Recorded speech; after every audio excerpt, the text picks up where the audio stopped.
Ayan guys, so nag-volunteer yung mga kids, so pagpasan ng kawayan. Ayan. Oh. Ayan ang mga kids nag-volunteer pagpasan ng kawayan. Ayan. Ang cute, ang galing oh. Ayan guys, so nahakot nila yung kawayan.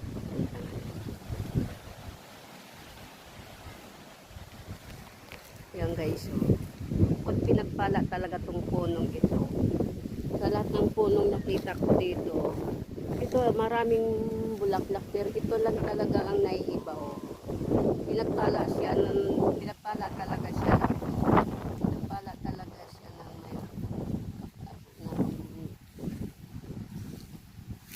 kasi puno, kasi tingnan mo guys, so, siya lang ang tanging ang daming bulaklak ito eh. Kompleto lahat guys,